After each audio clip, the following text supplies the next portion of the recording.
Welcome to the Hitch List, a podcast for wedding lovers, planners, and party people. I'm your host, Abby, a seasoned event vendor who wants to spill the champagne on what really goes on behind the scenes. From the planning stage to the final send-off, I'm diving into everything events with the industry's most seasoned vets. We'll talk about brides, grooms, planners, parties, vendors, and the wild stuff no one tells you about. Whether you're planning your dream day, you're knee-deep in vendor contracts, or working in the industry, I've got the tips, tea, and timeline talk to keep you sane. This is the Hitch List, where we can plan, party, and celebrate every detail.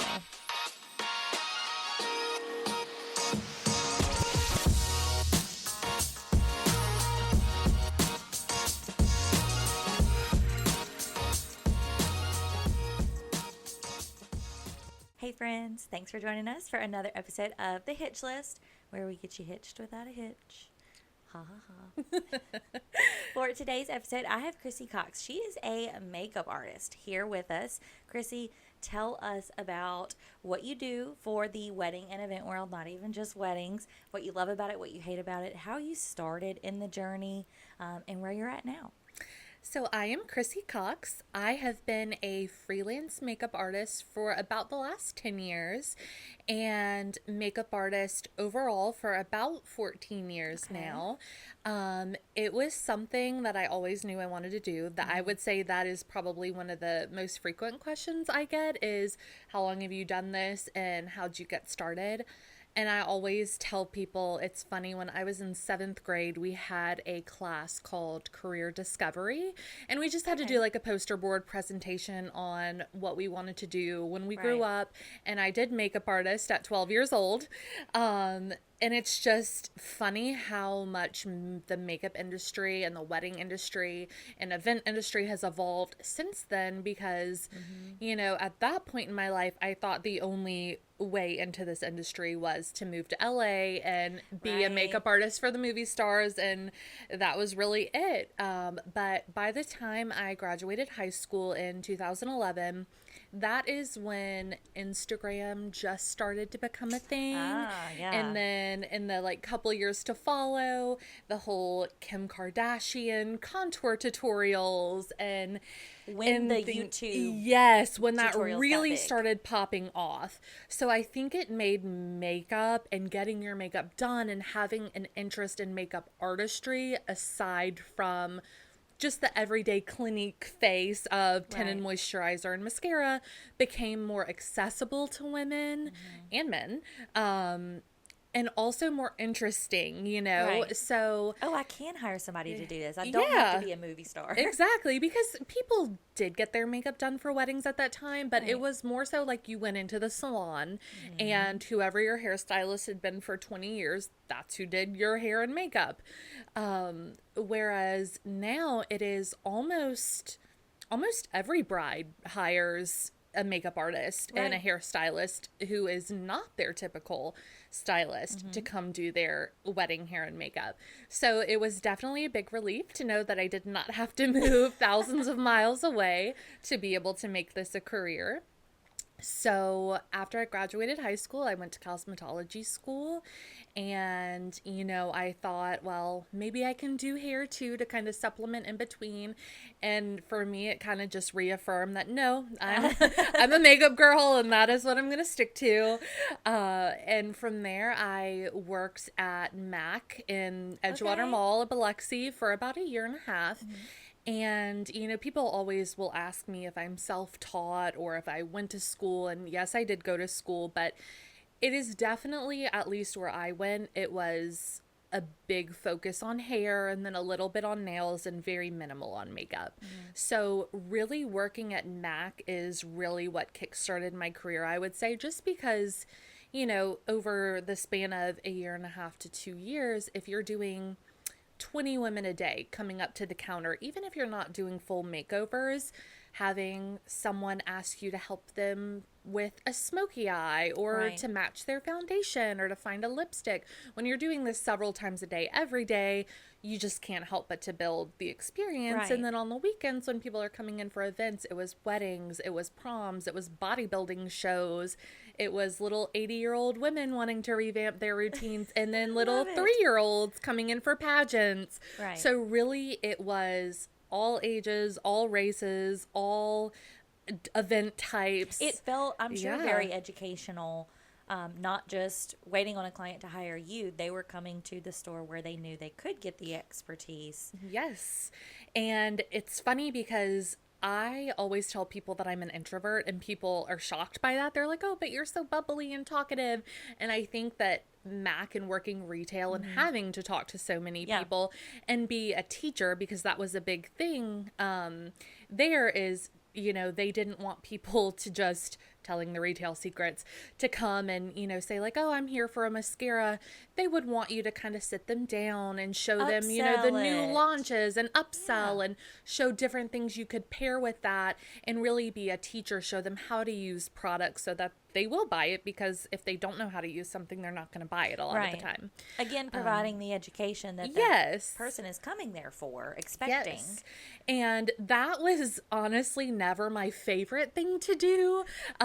Just because I feel like I'm a good salesman, but I don't like being a salesman. Like, if Right. you just want this one thing, you just want this one thing. Right. That's fine. But it was still kind of a necessary evil. Like, it was definitely still a huge step in my career. Right. That I would not be where I am today without that.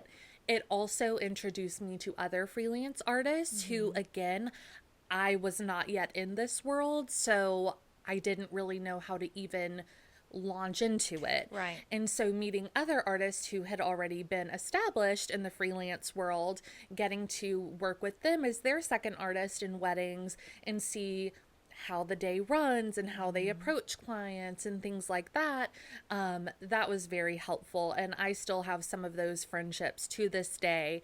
And we, in the very early days, had a little makeup artist group where we would bounce ideas off of each other, and we would share our contracts and our rates and things like Right. that, to just kind of make sure we're all on the same page. No one's undercutting Does each this other. sound stupid? Yes, exactly. If we had, a difficult client or something like that, and we just needed an extra set of ears or eyes, it was great to have that group. Absolutely. So that's kind of how I got started. And in terms of what I offer, really any kind of special event. Weddings is definitely my bread and butter. That is pretty much every week. And then, there is prom and homecoming for the younger girls when I can. It's hard because a lot of the times, like March, April, and then September, October are big wedding months, Right. the spring and the fall. And so oftentimes brides will book very far in advance, but I love doing my prom girls when I get the opportunity. And then my other biggest time of the year is Mardi Gras. Yeah. That usually kicks off New Year's Eve, Yeah. and then really until whenever Fat Tuesday is, it is 2 to 3 times a week until then, and that is fun. And not just on weekends even. Exactly. Yeah, it's Saturdays, and then you have some Thursdays, Fridays, Sundays, and then the week of Mardi Gras, it's every day. Yeah. So yeah, it's a lot of fun, and I like having the variety. I don't really have much of a favorite, just because weddings, like I said, are my bread and butter. It's what I do the most. I love meeting so many people and connecting with my brides and hearing all of their different stories. Right. But Mardi Gras is so fun because you have the color and the It's a glitter whole and the different- chaos. Right. Yes. You get to tap into that creativity and Yes. the crazy things that a bride's not often going to ask for. Right. No, So we don't want purple it's eyeshadow. it's a balance, like it would be boring if I Yes. did one all of the time. So it's good to have them mixed. Absolutely. I feel Yes. like florists will be the same way, and even like designers and decorators for Yeah. weddings. Yeah, beautiful white, greens, we love it. But Yes. when you get to do a birthday party or a baby shower, it's Yes. something different. Yeah, exactly. Just out of the norm of what you get stuck in. So I love that origin story. I want to know. So you're 12 years old. That's what you bring to career day. Did your mom do her makeup every day? Like, do you remember watching her do it as a child? What was it that even caught your eye about makeup as the young child?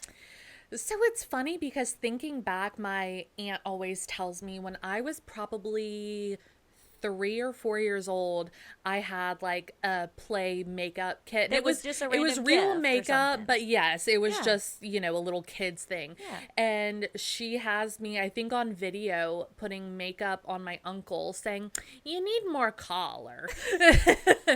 And it's like, I did see my mom doing her makeup often, but it wasn't like, She wasn't a no, and I major feel like a glam. lot of people have that story who got into Yeah. beauty young, is like, I saw my mom into it every day and she was oh, you always wear lipstick going out. Right. And my mom really wasn't. I think I was just very artistic from Mm-hmm. a young age. Like, my dad was an artist. Okay. I loved drawing, painting, coloring.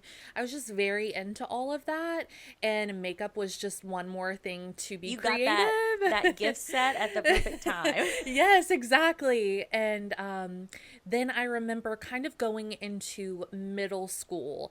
That's when YouTube, not the YouTube it is today, but when it kind of became a thing just in general. And I don't even know how I discovered makeup tutorials, but I did pretty early on, like the very early ones, in just watching that, because, you know, I'm 10, 11, 12 years old. I don't have makeup or money for all of this makeup. Right. So I would just kind of like live vicariously through them. And this was also like the emo phase. Yeah. And so just fashion, hair, makeup, music, the whole Anything that artsy was scene. grungy, Yes, different. alternative. And so watching these girls and guys do their makeup and look very punky and just really express themselves Right. just totally piqued my interest. And then going to the mall and looking at the MAC counter and seeing these girls and guys with pink hair Who had and the red hair. bold in Yes. person. And wearing black platform boots, and just, that was all that I wanted to be. I was like, these are the coolest people on earth, and that is what I want to do. I think I was in 8th grade. I went to McDonald's with my mom, and there was a girl working, and she had a blue and lime green like eyeshadow look on, and it was perfect. And I remember going to Walmart and convincing my mom to get me this eyeshadow that was, funny enough, half blue and half lime green, and then wearing it all the time. And mine was terrible. It was probably split right down the middle, like no blend or anything, but you couldn't tell me anything. Right. You just wanted to look like that girl. Yes. That looked cool to you. Yes. And it's so funny talking to people now in my 30s and talking back on like high school and them saying like, "Oh, you were always so good with makeup." And it's like, I look at pictures and I'm like, no, no, I wasn't. But I was bold, and I was not afraid to be myself and express myself. And I would have friends tell me all the time back then, like, "I wish I could do this. I wish I could do this." And I was like, you can. Anyone can. I just was never afraid of looking weird or being called the weird girl or whatever. And it wasn't until I really just started expressing myself shamelessly that I got the friends that I got, and I had, you know, so many people. You flourished. Yes, literally. exactly, because I wasn't trying to fit in anymore. I was just myself, and people came to me at that point. Right. I love that. That's perfect. I mean, Yeah. it quite literally is that's what you were supposed to do with your life. Yeah. And it just not fell into your lap. I mean, you worked hard for things. You had to, you know, strive for them Yeah. as anybody should. But that's amazing. I love that. Thank So you. you said you'll look back on past looks and you're like, oh, you think that was good. What about how the trends have changed? Like, what used to be super popular when you were in high school, when you first started versus now? Like, how do you balance that, I guess? So one thing I remember when I worked at MAC, one big focus that they had was continued education, which I really liked. And I remember my manager at one point telling me, when you think you have learned it all, that's the day you become stagnant and you stop growing. Yep. And I think that especially in this industry, the beauty industry, the wedding industry, trends are changing pretty drastically every couple of years. So I think you have to try to find a good balance of finding yourself and what makes you you and your artistry you, and also evolving at least a little bit. Right. Because I don't necessarily think that you have to completely revamp and change your style and your business and everything about yourself to go with the trends. Right. But one thing when I was just starting out, it was, like I said, very Instaglam. Like when people think of like 2016 makeup, it was very much that. That was a trend recently. Yes. That was, very heavy contour and highlight and very little blush. And then, very bold brows, very bold smoky eyes, big lashes, things like that. And with makeup, even if you're going to do a very natural look or a very full glam look, you're still using a lot of the times the same amount of products. You're just using them in different ways. So I think like one thing that I've seen in the past year or so compared to maybe 10 years ago when I was newer, girls are blush girls now, which I love. I have been patiently waiting. I have always been a blush girl, but I have a lot of girls now, instead of wanting very bold eyes and like heavy contours and like nude lips, it's more so they want kind of like glowier skin and very blushy looks and then lighter eyes, but they still want some wispy lashes and a lot of brown, like instead of black. So like brown liner, brown mascara, glossy lips are coming in. I want to look like I don't have makeup on, but still. Well, that's a whole other conversation in and of itself, is reading between the lines of what a client really wants versus what they say they want. Because kind of like what you were saying, a lot of them will say very natural, whereas 10-15 years ago, very natural was truly natural. It was barely any foundation or anything on the face, very like maybe one eyeshadow shade, some mascara, like and a lip gloss.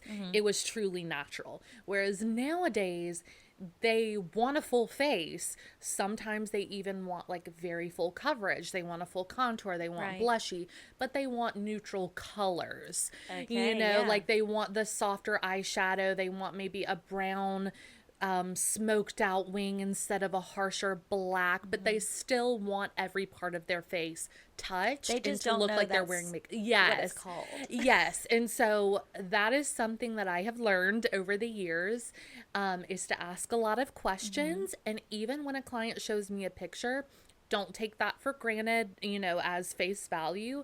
Ask the questions, dig, and say, make sure you're seeing the same thing. And that's something I learned in cosmetology school, is don't assume that when someone's showing a picture that you are visually seeing the same things. So I'll say, okay, I see a hint of like kind of a blushy mauve shade in this. Do you like that? And you would not believe how often they'll say, oh, I saw that as brown. And so just really making sure like, okay, I see this as kind of like a gold champagne. And they're like, oh, I was thinking more of like a frosty white. And just really dissecting and picking these things out, because a lot of the times, especially with pictures, and you'll probably see this across, hairstylists, florists, they'll see an overall image and think this girl is pretty, or these flowers are pretty, or whatever.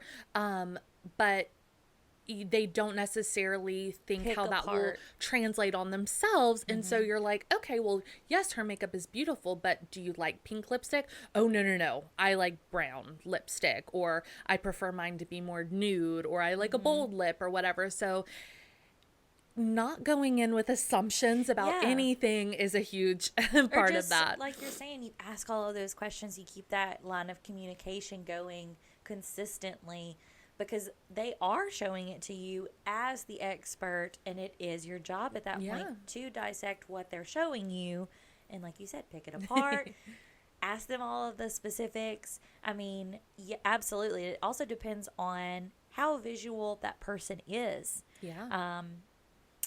This was a similar conversation I had with Martha, the owner of the French Protege. Yes. She said, if I learn that my bride is very visual and I show her a bouquet of roses that is the shape, and I say, do you like the shape of this bouquet? She's going to say no, because she wants peonies. Yeah. And she's looking at roses. Yes. She can't just see the shape. She sees the whole thing. Mm-hmm. Or the color. Do you like this shape of these red roses? No, I want pink roses. Yeah. Even though it's the shape she wants, it's the type of flower she wants, yes. but it's the wrong color. And how visual somebody is varies widely. And so it's... Yeah. And I think it makes us have to just figure out a little bit deeper of how visual they are and then adapt to it. Being able to adapt to it. Yes, exactly. And everyone is just so different. And something that I tell all of my brides, especially like going into trials and things like that, is don't be afraid to speak up. And that's something that I deal with and a lot of women deal with, is not wanting to hurt feelings or come off, one way or another. And it's like, in most of these scenarios with a bride, it is our first time meeting you. Mm-hmm. I don't know how you wear your makeup every single day. I don't know how you wear your makeup when you get dressed up. I don't know if you've had your makeup done before and there was something you loved about it or hated about it. I don't know how makeup wears on your skin. Right. Some people's faces just naturally look better with less, and then some people you can just pile it on and it looks amazing, and they can just really support and handle that full glam.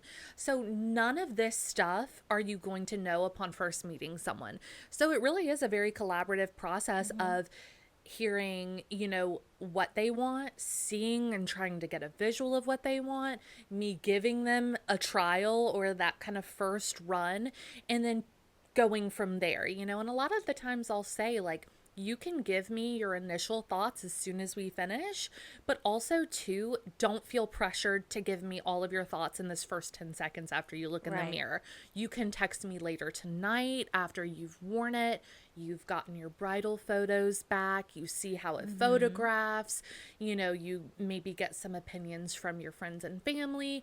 Text me tomorrow, text me next week, let me know, and I'll write those things down in your notes, and all of those things are easy tweaks to make for the day of. Right. But I know it can be very overwhelming for brides, and thinking that everything, maybe they have an idea in their head, or maybe they don't have an idea in their head, and they need to see something first. And it's okay if it doesn't all come together immediately, but it will. Mean, how often as a woman have you gone to a hair salon and gotten your hair done, and they turn you around and you're like, oh, yeah, I love it, thanks. And you go get in the car and you cry.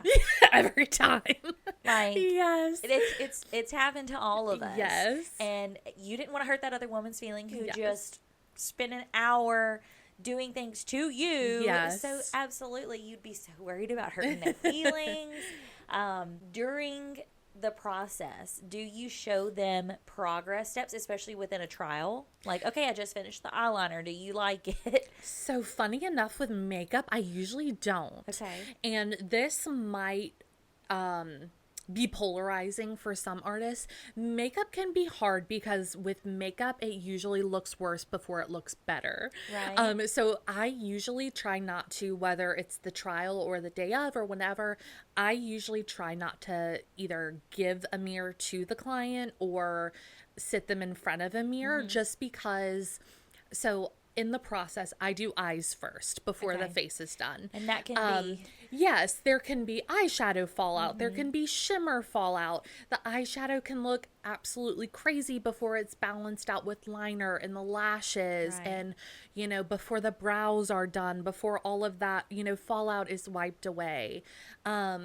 Your blush can look loud and crazy before the concealer's put on and the powder's put on top of it and things like that. So often it can be difficult just because if they're looking, like you said, kind of with Martha and the flowers, it's like, well, no, I don't like this. This Right. looks crazy. And then it's almost like you're taking a step backwards to try and like reassure, like, oh, no, it's going to come together Right. with XYZ. So a lot of the times I will just show them at the end, unless I do find that I did a trial with a bride and she is very particular. Now, I tell people all the time, I do not mind picky. I do not mind particular. I would rather someone particular who's not afraid to speak up and tell me than someone who is secretly particular but doesn't tell me. And then we finish and I leave and they're unhappy and they go and wash their makeup off or something like that. So I've had a couple of cases where I have had brides who are very particular, maybe very type A, or maybe they wear a full face of makeup every day and they have a very specific image of what they want to see. In those cases, a lot of the times I will kind of show them in phases. Like once the eyes are completely done, then I'll show them in the mirror and say, okay, do we want to go a little bit darker in your crease? Easier to fix now than yes. And a lot of the time this will be after maybe we've done their first trial and I've gotten feedback from them. And so going into the second trial or the day of, when we're doing it for the second time, I can already be applying that feedback and say, okay, did we get it right or do we need to keep going with something? This change yes. per your request. And a lot of the time they'll see and say, nope, that's perfect. Or they'll say, yeah, I think I want to go a little darker. And then we go a little darker. I say, okay, take a look again. We can keep going because it's always easier to add than it is to take away. Right. So, then they'll be kind of included in the process that way. And then I'll do, the face makeup and I'll say, okay, take a look again. Do we have enough blush? Do we have enough bronzer? We can keep going. And then they'll give me the feedback and then we'll do the lips and then same thing. Yeah. So sometimes that is a good way to do that rather than sitting them with a mirror for the entire duration. Right. And then they'll have little things to maybe add or nitpick along the way. I'm and not it's there like, yet. yes. And it's like, I promise we would have Right. gotten there. And sometimes that can just stress them out too. Yes. Whereas if we had just given it 10 more minutes, that would have been resolved anyway. Exactly. Yeah. And would you say that, like you said, this may be polarizing for different artists? Is that going to be based on their method of application? So you do eyes first. Do most artists do eyes first? Yeah, a lot of them do. Okay. Kind of for the reasons that I stated as Right. far as like cleanup and things like that. But I do have artist friends who I have known and worked with for many, many years who do the opposite. And they're amazing as well. I think, and this is not a blanket statement, Right. but I think a lot of the times in a lot of areas, artists can be, it's easy to be intimidated by a client, especially if you are a people pleaser or you're a brand new artist wanting to make sure that the client is 100% happy and pleased and taken care of 100% of the way. And I get that and I agree, but no matter what industry you're in, as a vendor and a professional, you can't let the client run the appointment. And I think a lot of the times, like I said, some newer artists may just be so in the mindset of, well, I can't tell this client no, if she's asking, to hold the mirror or whatever the case may be. And I only do some of the things that I do because early on, I did give the client the mirror in the beginning and let them hold it for the whole, the whole appointment. And like I said, they may have said, oh, well, are you going to do this? And it's like, oh yeah, I just wasn't there yet. And they're like, oh, okay. And you kind of learn how I could do this better the next time around. Absolutely. So I think some artists that allow certain things may just be more of a people pleaser. And like I said, we have all been there, and that's not everyone. Maybe some are just so very confident in their skills that they don't mind that. But I've just kind of found to make things flow very smoothly and stay on time and stay on track for our schedule and to reduce stress and things like that. This is what I have found works best for not only me, but also for the client and the bridal parties as a whole. Yeah, exactly. You want them to have the best experience because it's likely going to be their ideally it's their Yeah. only experience Yeah. getting this day, and because of your experience, you know how to craft it for them. Yes. And ideally they have again hired you to lean on you and trust you to do that. Yeah. How do you do that? How do you build the trust with them? What does that look like within your process of booking even? So this, like I said, a big part of that is over communication, not assuming anything. And really a lot of it has just been for me time. You know, like I mentioned, I've been doing this for over a decade now. So it's funny, if you looked at my contract 10 years ago versus today, it's like every time you run into like a little instance where there was a gap, maybe you get in the car. Yep, it's right. It's in the contract now.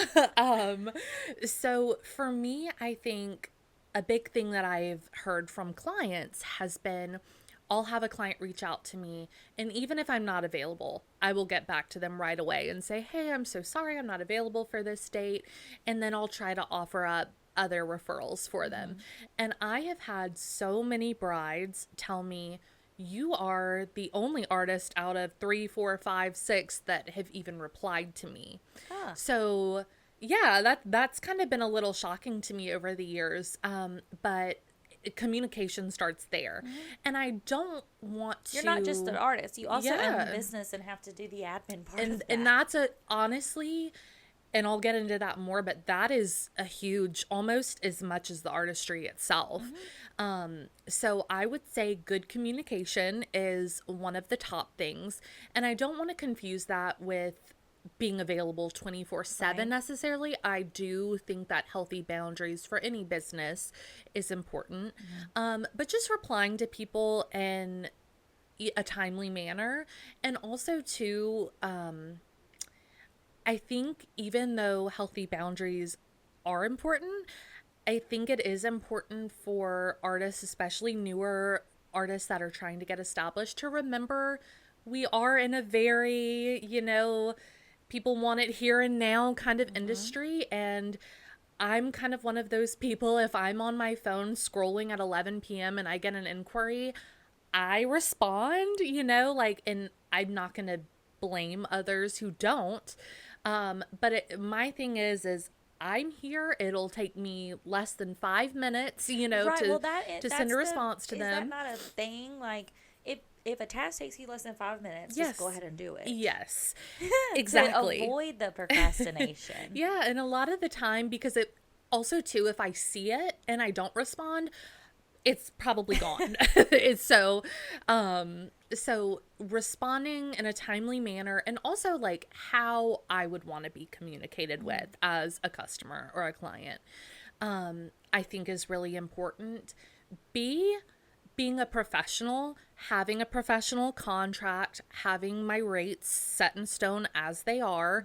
They do not change or waver depending on the person. If it's someone I know, if it's, a big party, a solo, like everyone is kind of treated the same exact way. I think that has held a lot of weight with clients. I think a little earlier in my career, when I maybe was a little bit more wishy-washy on things, and I didn't send contracts to every client, and I wasn't confident in my rates and my skill set, that's when you tend to get more bad experiences. Yeah, bad experiences with clients, honestly, because you're not establishing yourself as the professional. You're not setting the tone that I'm the professional. This is how things run. Again, not just for me and my benefit, but for you and your benefit and your good experience as well. Because I've, again, had a lot of clients who, a week before their wedding, their hairstylist drops out for an unknown reason. And they're like, oh, well, I never had a contract with her or anything like that.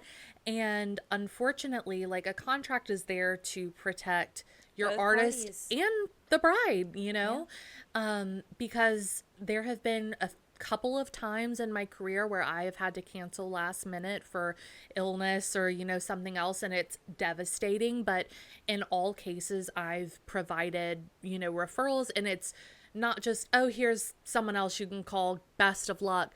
I've gone on the back you fulfill end. your contract Yes. to them. Yes. And I've gone and I've reached out to other artists and said, SOS, are you Right. available? And I vetted all of those people before sending them to the bride. And thank goodness, I don't believe I've ever had to leave someone hanging.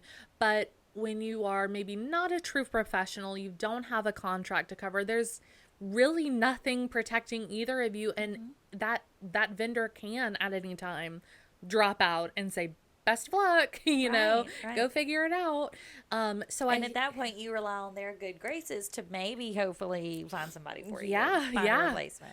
Exactly. They're not legally bound to at that point. Exactly. Whereas in a contract, there should be a cancellation policy that outlines how it would work. Yeah, and that's not to say that someone can't have a contract and a cancellation policy and still flake out on you. Right. But a lot of the times it is almost like a good faith thing that if someone is going through, the process of getting a contract and dotting all of their I's and crossing their T's and all of this stuff, that they probably are a little more reliable.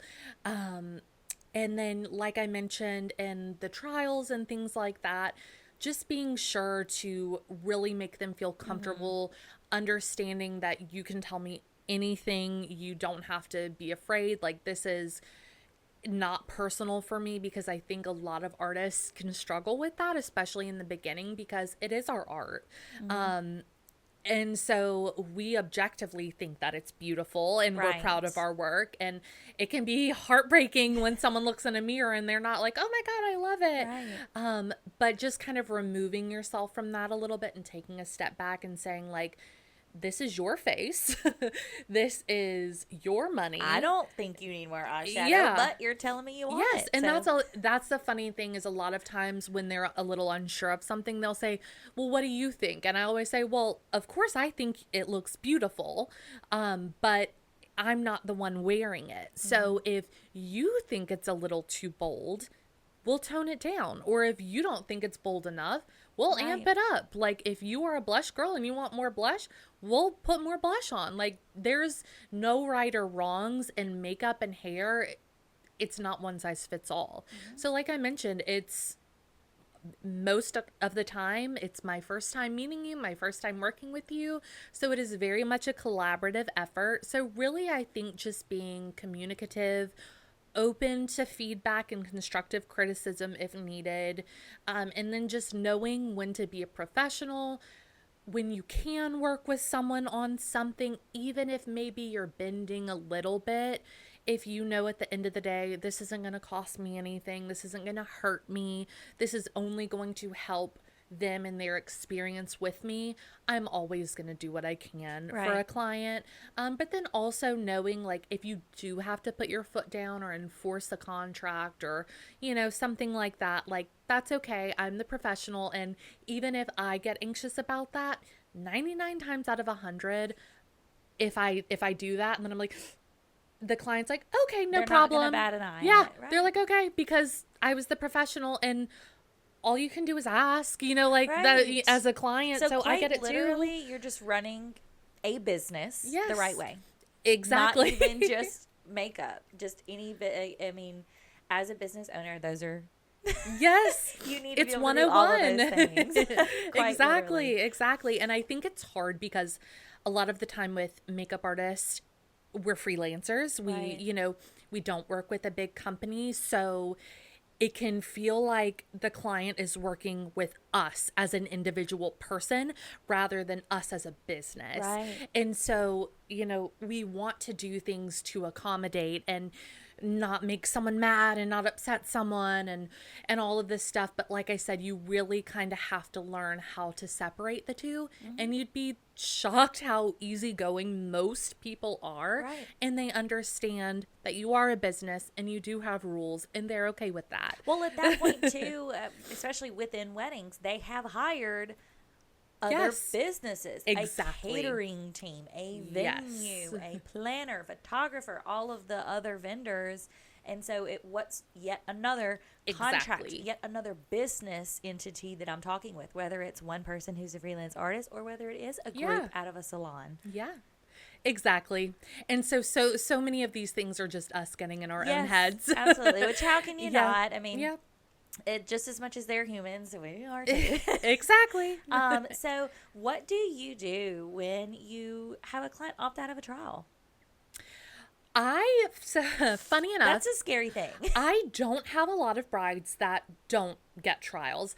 I did kind of in the earlier days, but I'd say for the past 4 or 5 years, I have included a trial within my bridal package. I don't have a lot of bridal packages or packages in general, but I do have a bridal package that basically when a bride books with me and pays their retainer covers the bridal package if they should choose to book that for themselves. And what that is a trial, and the trial can be used for anything. It can be used on a random day. It can be used for their bridal portraits. It can be used for a bridal shower. And it also includes their day of makeover and then a complimentary lipstick for them to touch up with on their wedding day. And since implementing that, I would say 99% of brides do choose to just book the bridal package and have their trial. And then, of course, that is great. And even, again, objectively, if you do their makeup for the trial and it looks great, sometimes those little tweaks of just a little more of this, a little less of this can make all of the difference in the day of. And just helping the day to go smoothly, knowing we know exactly what we're going to do on this day. There's no questions. There's going to be like little to no tweaks at the end because we've already covered this.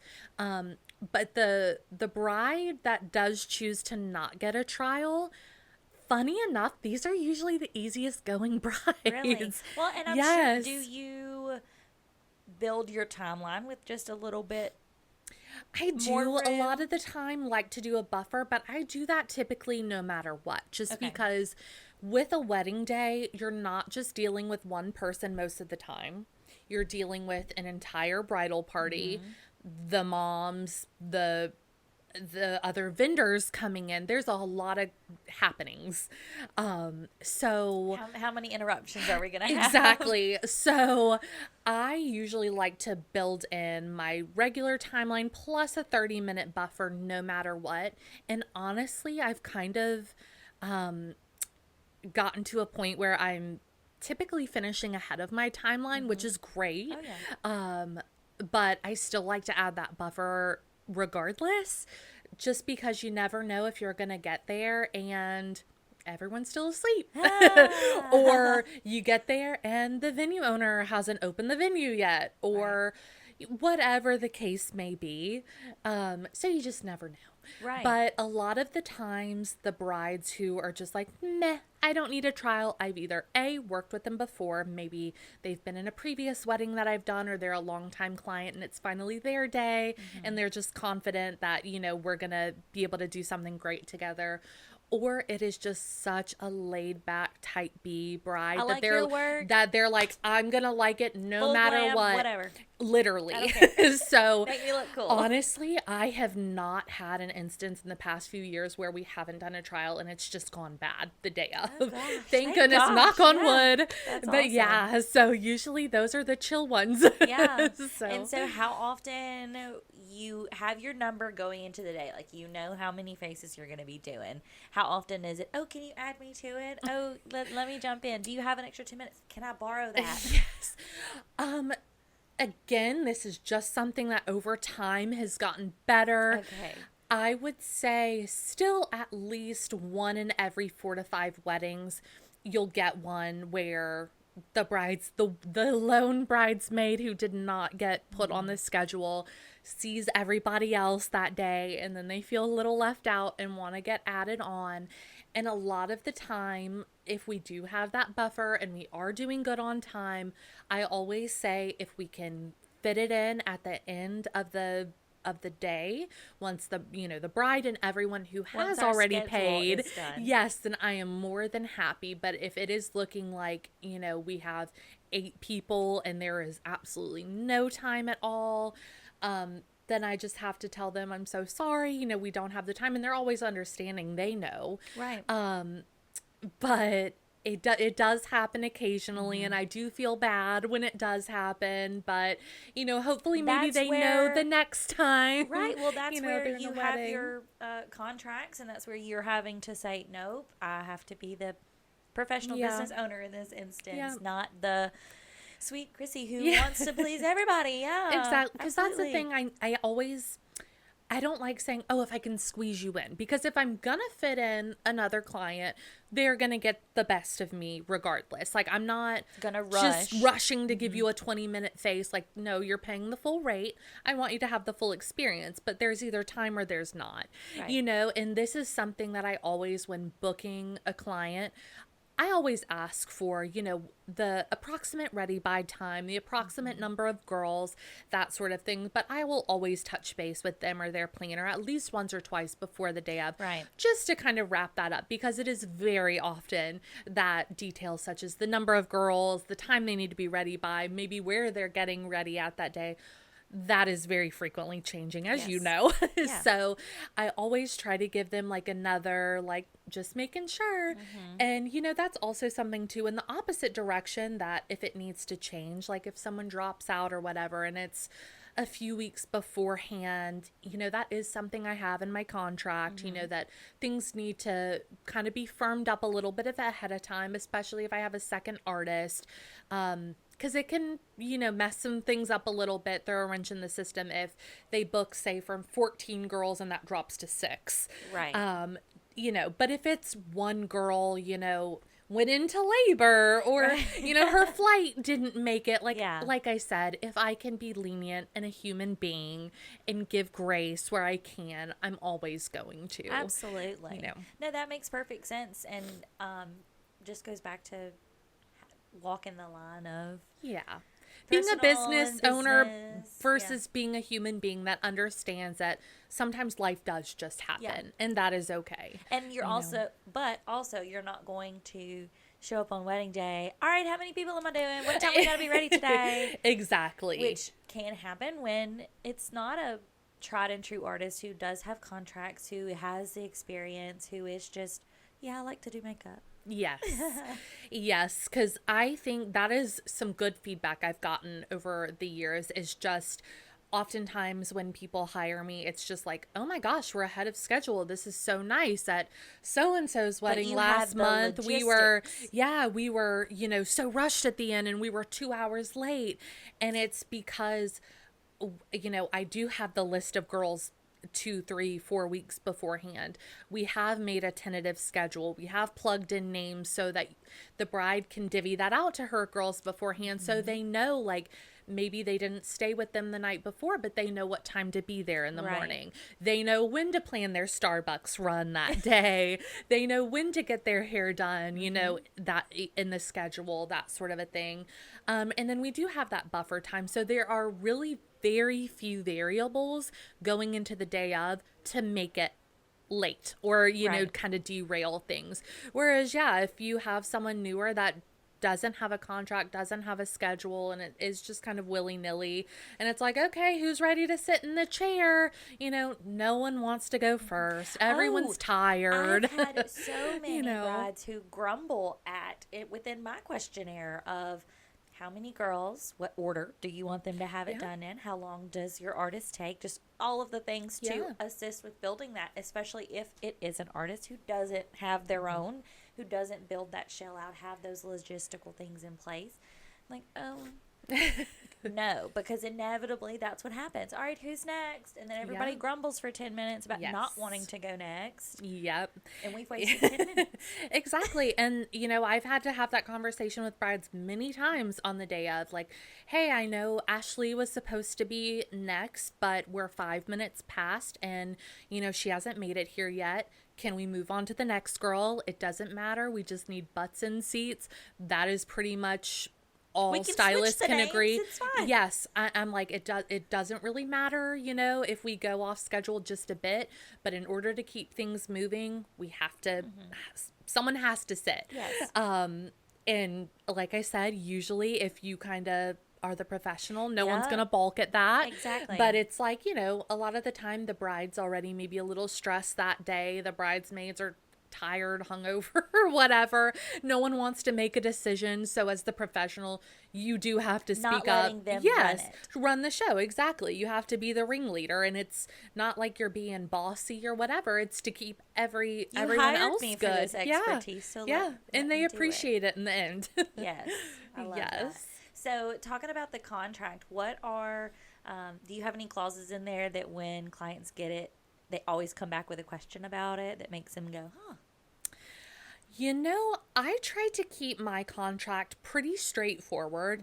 It covers kind of the bare bones, travel, listing of services, how long services will take, a clause on if the bride is sick or someone in the party is sick, or if I have to cancel and I'm sick last minute, that sort of things. But I really don't have anything too crazy in my contract.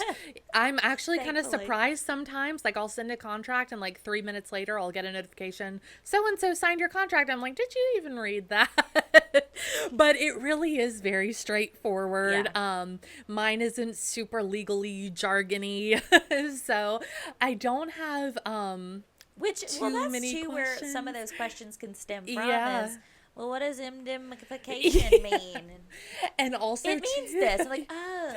Yes, and like I mentioned, it's like my contract has morphed so much over the years. Right. And so if there ever was anything that I saw like, okay, I've gotten this question 3 times in a row, let's find a way to reword or simplify this so that they are not coming back to me with all sorts of questions. Not understanding. Yeah, and that's another thing is I try a lot of the times in the correspondence, the initial correspondence with the client when they first reach out and say, hey, are you available this date? A lot of this stuff is covered anyway, as far as I'll send them like a little blurb, like a short summary of my minimums for the day, what my Saturday minimum is, what is covered within my travel distance, what the booking process kind of looks like. And so really when they get the contract, it's almost just the legal binding just that and a little bit. Yeah, just a little bit beefed out. up for them. Yeah. But most of it's already been covered and they very rarely have more questions. Yeah, that's good. Yeah, but also that comes from over a decade of tweaking that thing and getting it where it needs to be. Yes. So tell me about red flags you have seen. So when a client inquires with you, what is a client red flag, and then what would be a makeup artist red flag? So a client, I will say I have had really good luck with clients over the years. Funny enough, whenever my rates, and I kind of touched on this earlier, whenever my rates were a little bit lower and I was a little newer, that is when I tended to get clients who are maybe a little more picky or bossy, or they tried to take control of the situation. Whereas over the years, as I have taken the leadership role, as it should be, and kind of raised my rates a little bit and done things to match those rates and give those rates value. A higher touch experience. Yes, exactly. A higher touch experience, making sure to be not necessarily like I don't post every day on social media, but I do keep up with it. I try to post at least once a week to try to show people that like, hey, I'm still here, I'm working, responding quickly to clients, that sort of thing. I think all of that has led to me finding my more ideal client, right? Which is what all vendors at the end of the day are seeking, right? To find their ideal client. So luckily, a lot of the clients that I have now are people who know me in one way or another through other clients. I want to use her. Yes. I just need to know she's available. Yes. And so a lot of the times a client will reach out and they've been recommended me by several of my other brides, whether it's on a Facebook post or something like that. Or when your planners have worked with you. Yes. A lot. Like I work with a different makeup artist every single weekend, but there are a handful that I consistently recommend to my clients, especially once I know that artist is reliable and then I know the client's budget range. I'm not going to recommend somebody I'm not going to send them to you if they say I can only spend $50 on my Yeah. makeup. Exactly. We can So find you somebody. vendor recommendations is huge. I've gotten I'd say really in the last year, I've gotten a lot of referrals from my wedding planner coordinator friends, Yeah. and I appreciate that so much. Or if they've been a bridesmaid in a wedding Right. and I've done their friend's makeup and they're like, oh, you Well, did and my knowing makeup the 3 years ago. experience. Yes. Oh, we were on time. We ended early. She sent me the timeline, all the names, Yes. there were no issues. Yeah. So, yeah. And so I just think in that I have had really good luck with just getting really ideal clients over the last few Right. years. And I think that's what you kind of have to see is if you're getting a lot of clients who maybe aren't your ideal client, what is it about them or what could you change? Or maybe you need, as the vendor, maybe you need to put your foot down and not allow someone What's causing what's causing this, and like what can I change to not have this happen again. Like I think it was probably back in like 2020, 2021, that was a tough time for vendors with the pandemic and all of the cancellations and the rescheduling, and a lot of people assumed that we would be not very busy, but it was actually the opposite, because yes, while there were a few months where weddings were being canceled, all of those weddings were having to be rescheduled on top of the regular brides. Yes. So it was just a chaotic couple of years. And I noticed during that time, whatever it was, just the stress of the world or what, I was getting a lot of brides who were just kind of very like particular, very on edge. And like I said, I don't mind that. But it was a lot of, oh, do whatever you want. And then, okay, I do whatever I want. And they secretly had maybe an idea in their head of what they want, but they weren't communicating it to me. And from that, it was born of, okay, we're going to over communicate. We're going to ask all of the questions. I should not be finding out later that you hated your makeup. Yes. So that is really something that I had to look at introspectively and say like, okay, well, once is a one-off, twice is a coincidence. If it's happening more than that, what I need to look inward also and see what could I change. Well, and to your point, that what was going on in the world at the time, so maybe that was stemming from, all right, our wedding's already had to been rescheduled, so it's clearly not going to happen the way that I want it to. Just so that it will happen, I'll say whatever you want. Yeah. Yeah. And so it's crazy enough how that would impact such a niche thing, but yeah. You just, who knows, it was a weird time. I'm glad we're past it, but that, like I said, that really opened that up for me too. And I've had brides physically say to me, I really appreciate that you said that, and that you told me like, oh, you can tell me later on, or if I don't hear from them and I text them and reach out and say, hey, it was so good meeting you yesterday. I just wanted to check in to see how everything wore. Did you have any other, comments for me? And then they might come back with something and that they wouldn't have. Yeah, that they wouldn't have had I not asked. And I think me not asking before just falls back into the assumption that, well, they didn't say anything, so it must have been fine. And so I think that has just really helped a lot, even with clients who maybe aren't my ideal or maybe wouldn't be my best friend and, outside of the working relationship. It's still made things go well for us, because I found a way to open up and, have them connect with me in that moment.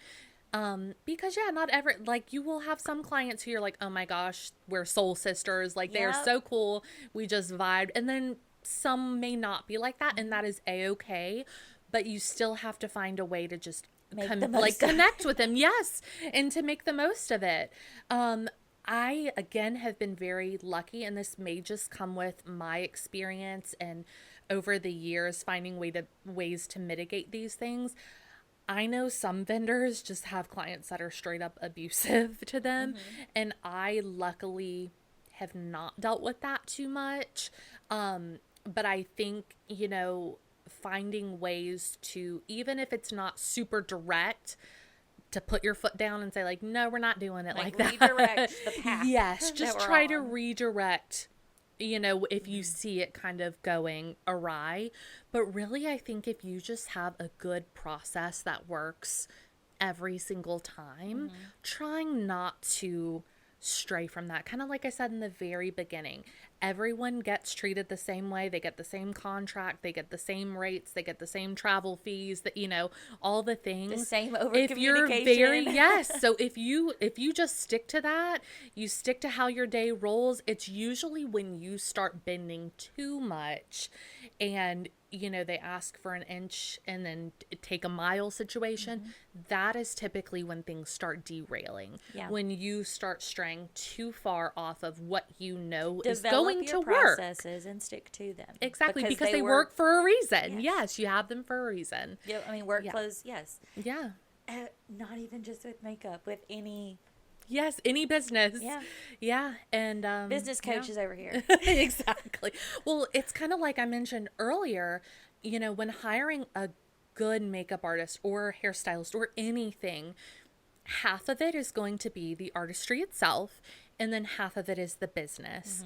Because I have known and worked with many, many artists who do beautiful work, but they the client doesn't hear from them for days at a time, or they showed up on time, but it took them 2.5 hours to do your makeup and the whole schedule derailed. Or, they canceled on you the day before, the day of, because something better came along because you didn't have a contract. It can't just be a hobby, especially if you are playing a role in a special event in someone's life. Yes, exactly. You can have a hobby of doing hair, doing makeup, taking photos, planning parties for your friends and family. But when you are then taking on a stranger as a client, they're paying you money to come play a role in an important day in their life. You cannot any longer treat it as a hobby. And the crazy thing is, too, is I've seen it where clients will hire a family friend, someone that they do know and love, that they've known forever, who also flakes out on them because whatever the case may be. People don't realize what it takes to provide a certain level of the service on that person's most important day of life. It's not just another day like you're used to having. Yeah. And I'm not saying that it can never work out. I've seen it on the opposite side where it has. In the pictures, the family photographer friend is great. Yeah. But I think when you're hiring someone who is at a certain level, at a certain rate, and you see these rates and you're like, ooh, that's a little steep or not what I was imagining, because I've hired people for stuff before where I'm like, hey, I've never hired for this. I have no idea. I don't know if you're $100, $1,000, or $10,000. I just don't know. So sometimes you can get rates back and it's shocking compared to maybe what you thought it would be. But 9 times out of 10, they're priced this way because they do have the years of experience, not just in the art that they're going to provide or the service they're going to provide, but also the professionalism, the reliability, the communication. They're going to show up on time. They're going to deliver in time. They're going to keep your day, stress-free and efficient. And all of that matters so much more than you realize when you're just looking at the price, when initially. Exactly. You will appreciate all of those things later on. The catering is a really good example I use often. Okay, you want a taco bar for your wedding. So how much do you spend for a taco at the Mexican restaurant? Okay, you can get a meal for $10. So why is it not $10 a person to feed 100 people at my wedding? Well, you're paying a team to come in. They have chauffeurs. The staff has to be paid hourly. It's the serving ware. It's the cleanup. You're not just buying the food. Yeah. You're spending the time that it takes to prep the food. It's all of the other overhead that can go along with a business. Yeah. And I'm seeing more often now other planners starting to have waivers that they're getting clients to sign when the client lets them know that they have hired a hobbyist or a family member or a non-professional vendor for their wedding, because they're at that point saying, I am no longer liable for fixing the problems that will Yeah. arise when Uncle Sam is saying he's going to DJ. Yeah. And that can And be he blows a fuse tri- 'cause he doesn't know what he's doing. And that can be tricky too. You know, I've seen that with makeup where, you know, the one bridesmaid who didn't get the professional makeup or hair services, you know, do their own hair and makeup, and they're coming asking for advice or, hey, can I borrow this product or can I do this? And I'm going to be honest, if you just want to borrow some lash glue real quick, like, fine, so be it, you know, but no, you can't come sit down and I tweak your makeup Right. that, you I know, gave you like, a little inch. That yeah. doesn't mean. And isn't that a Exactly. tactic people use? It Don't they is. say that? Like, ask for a small favor so they're more inclined to answer your larger And I request like later. to hope that people are never malicious in intent, but at the end of the day, you know, it is what it is. Well, Like, they're I only was thinking about themselves. yeah, I mean, exactly. And you know, that's a normal thing. and I will just try to kind of like reroute a little bit, say like, oh no, I think you look great. Like, if you want to add more blush, I think that would look really good, but I'm not going to invite in, I'm you not know, like, gonna I'm not yeah, gonna do like it. I'm not going to say, oh, come have a seat over here and let me fix these things, because at that point, it isn't just about me, or even the bride and the day's schedule, but that's not fair for the other 6 bridesmaids who did pay, It messes you know, up their the hard integrity earned money. It does. of your And, workflow. you know, I always tell people I'm not the one who's going to shame the bridesmaid or a bride or whoever reaches out to me and inquires, and I send my rates and they move along. You know, I know some vendors can get a little, you know, upset about that or whatever. I am not. I understand this is a luxury service. I understand that I will not be within everybody's budget. There are a lot of things in life that I would love that are out of my budget. And it just is what it is. There's no shame in that. And, you know, I even have told people before, if makeup is just really not that much of a priority to you, or if you wear very little, I would almost say just do your own rather than hiring someone who is maybe very brand new, doesn't really, maybe you don't love their photos or they don't have a lot to show for it or they're very cheap. Don't hire just because you feel like you need to hire. Yes, because and at you that have a small point, budget. save your $50-$60, do it yourself. At the very least, you will look like yourself. There will be no surprises.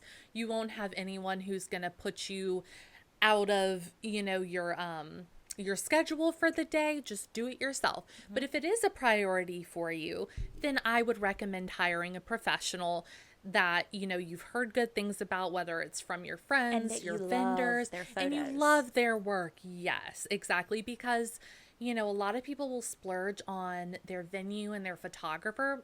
Totally support and agree, but this is your face that's going to be in those photos, so it is important. So either Photoshop can only do so much. Yes. So either hire someone professional or just do it yourself.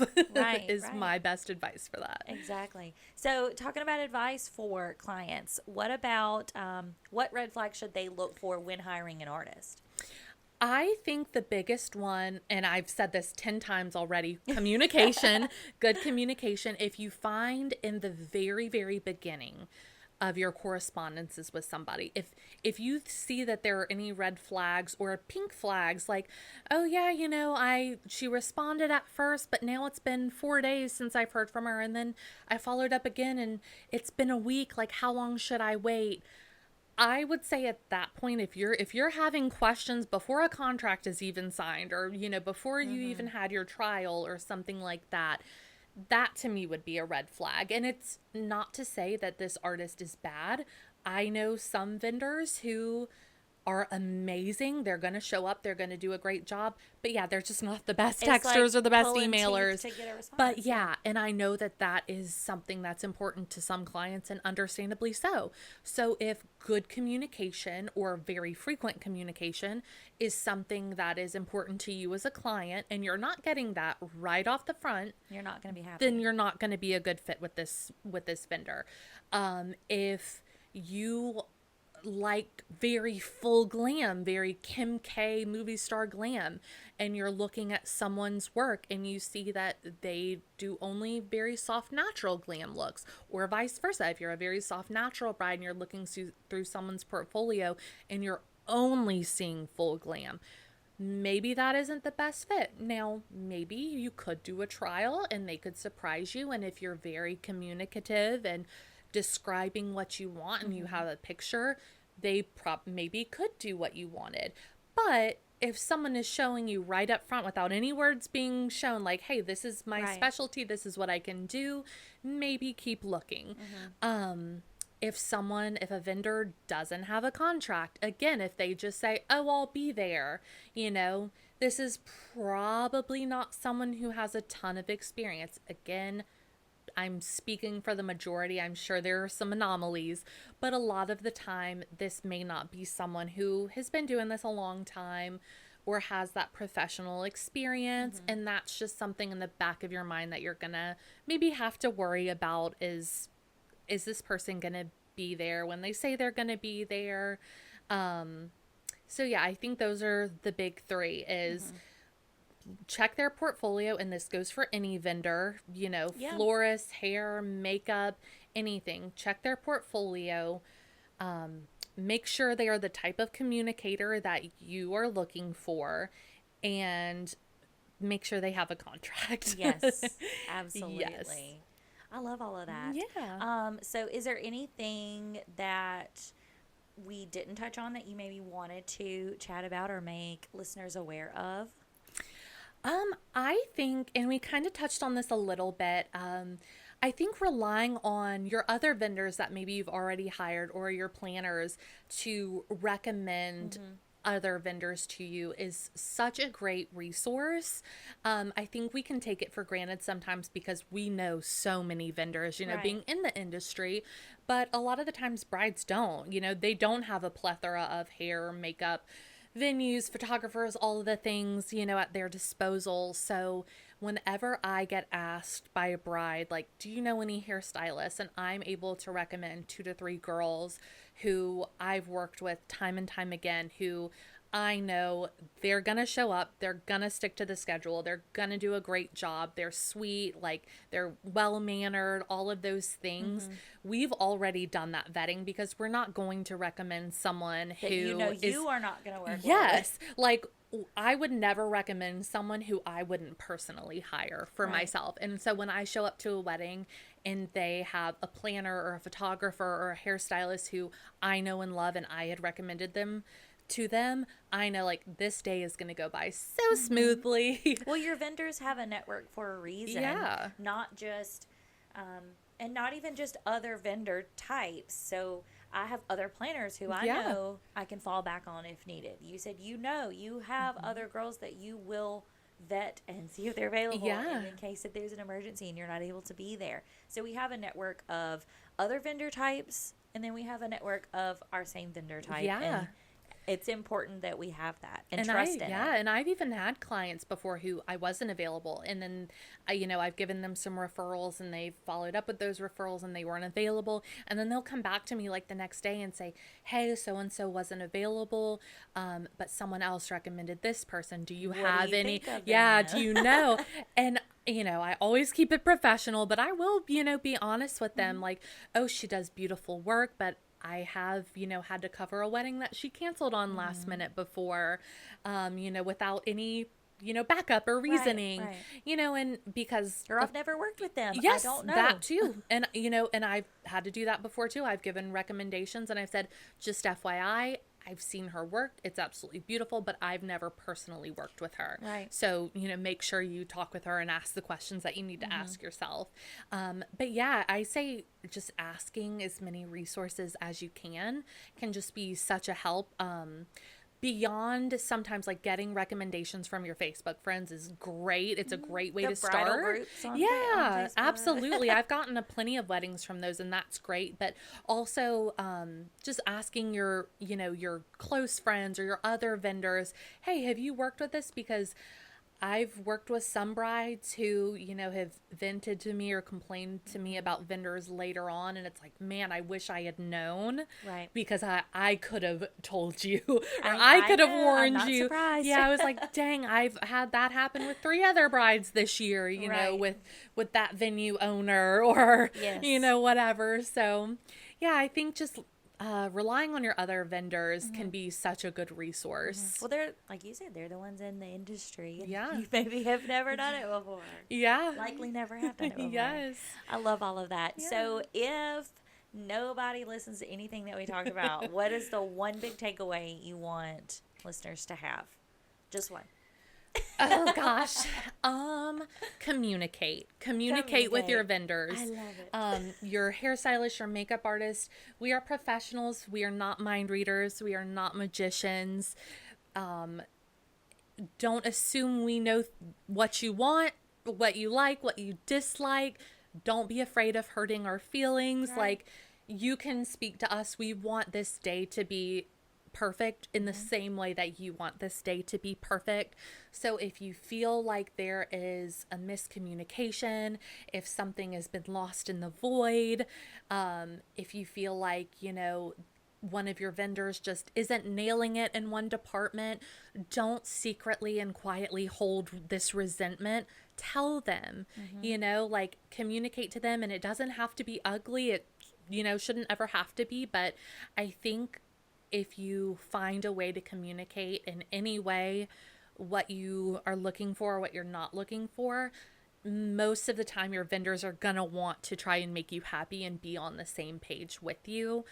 Because like I said, so often we'll get to the day of and I'll just hear little complaints about different vendors that I wonder, like, could we have communicated in a different way to make sure? Did they know? Yeah, did they know?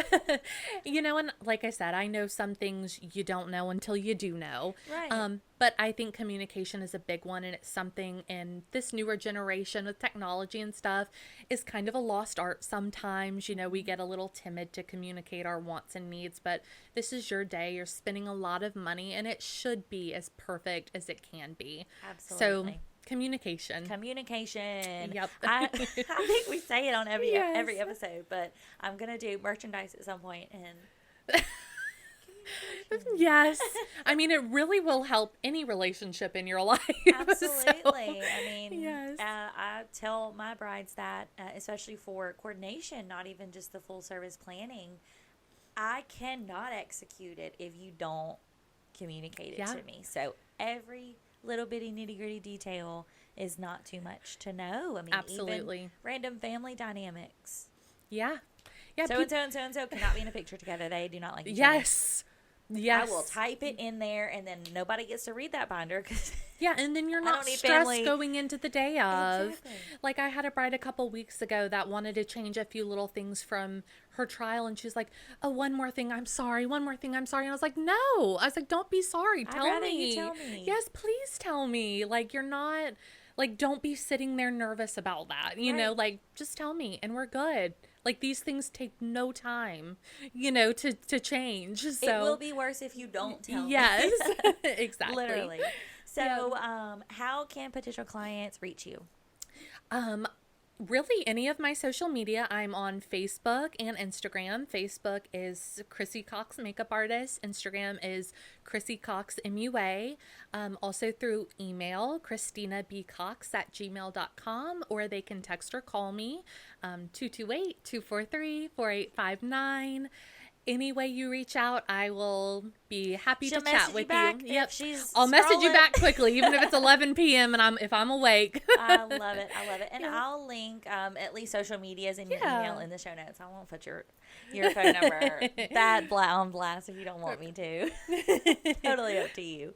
But thank you so much for coming and chatting with me. I think you gave a lot of good insight, not even just for our makeup artists and our clients looking for makeup artists, but how to properly run a service-based business. And it's easy to just kind of start it, like we talked about, as a hobby and not understand all the other things that go along with it.